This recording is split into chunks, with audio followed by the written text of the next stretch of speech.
Tapos na nga kami magkape, kaya ngayon naman ay magtatahi ako na ilalagay kong kortina dito kasi nga shower curtain to.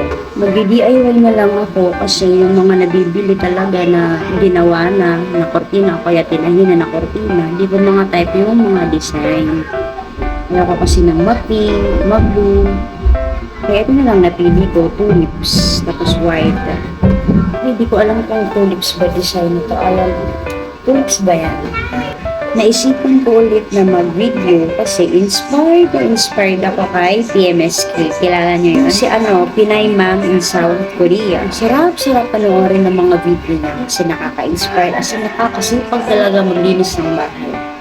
Tapos, sinishare niya pa kung ano yung mga pinakakultura sa Korea.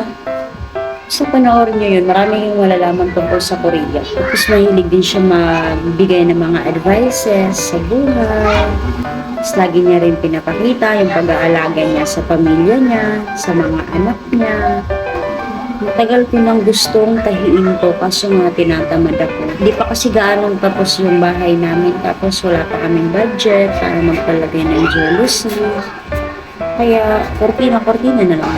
Nakalat pa bahay namin kasi nga, yun ako yung pagtatahi. Kasi para maliwalas din yung bahay namin.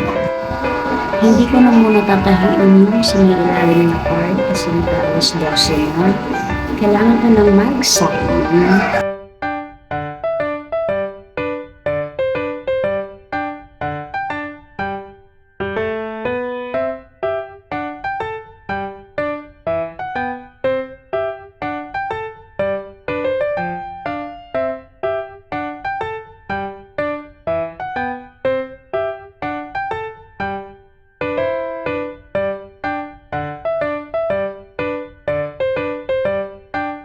Kailangan ko munang magsaing kasi alas 12 na nga.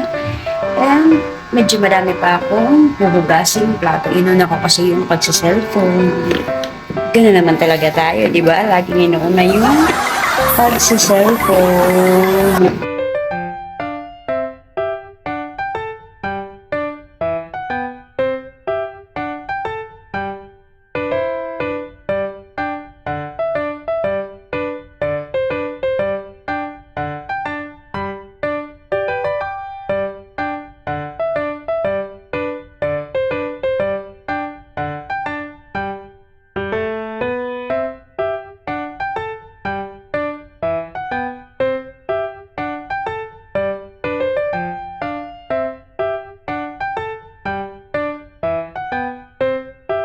Luto na yung sinaing namin, kaya magsasandok ako ng kanin dito. Sa JNF to nabili, nabinilan ako ng amo ko nung namimili din siya ng gamit para sa bahay nila. Binili niya ako ng dalawa.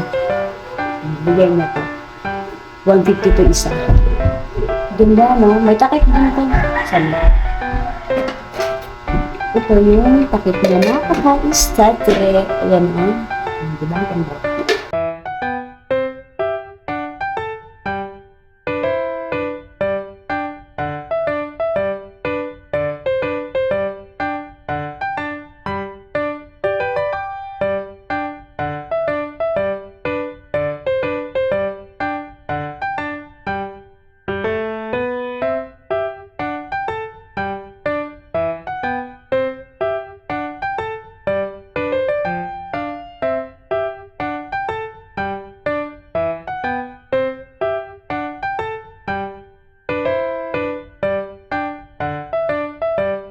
Mga hinihingi ko lang to mga lalagyan kasi ang ganda kasi rock salt so ito walang laman bagong hingi ko lang to mga lalagyan ang ganda kasi tanggalin mo lang yung label tapos nalalagyan ka na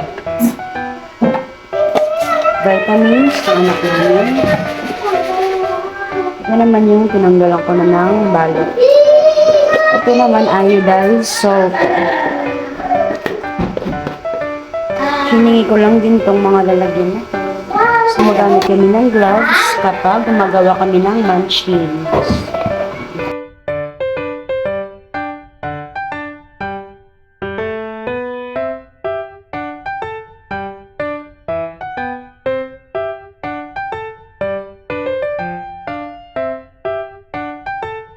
Ito naman yung taas ng dish cabinet namin.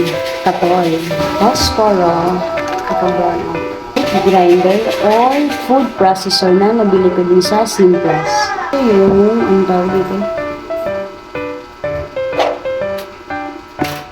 Basta ito yan, ginagamit ko dati nung may ref pa kami kasi nagawa din ako ng Greyhounds. Diyan eh. Buhay pa siya. Ito naman yung glass tool.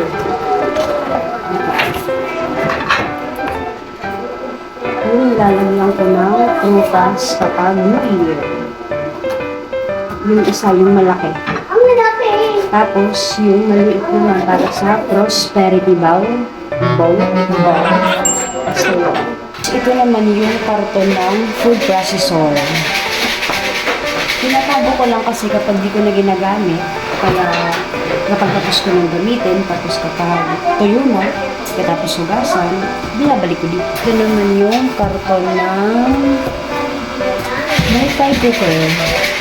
Simplas kasi may 1 year warranty. Tapos, ang tawag doon, no repair, free replacement, 1 year warranty. Pero imposible kasi na ibalik mo yung mga items nila, yung mga ino-order mo. Kasi, imposibleng masira, imposibleng sira. Hindi na lang siguro kung rider na maghahatid sa inyo ay aliwara.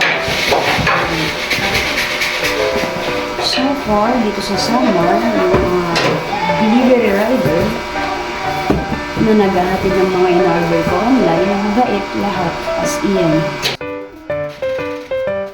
Na lang ilalagay yung desiccated coconut.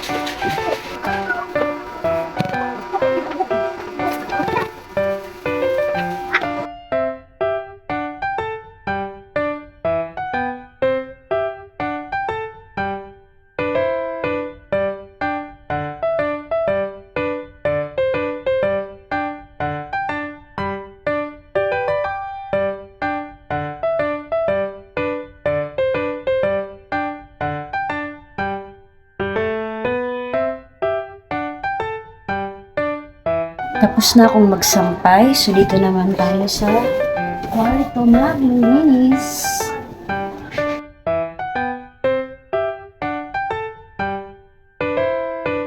Papakita ko sa inyo yung temporary na kortina na nilagay ko sa bintana. Bubuksan ko din yung bintana ko.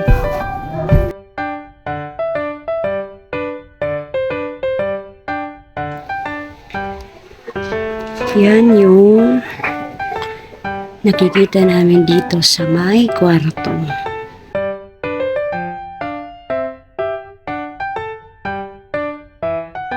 Sabihan ko ng kortina sa pilitan namin. Bigay lang to ng amo ko. Ay hindi, hiningi ko pala to sa amo ko. Binilipat siya ng tindahan, madami siyang mga ganito. May isa pa to, yung binigay ko ata sa amo ko.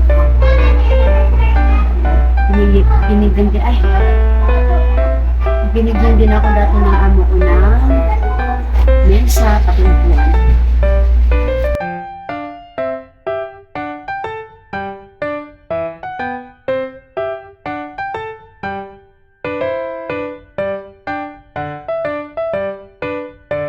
Tulog muna kami, naantok na ako. Mamaya naman, magwawalis lang naman ako.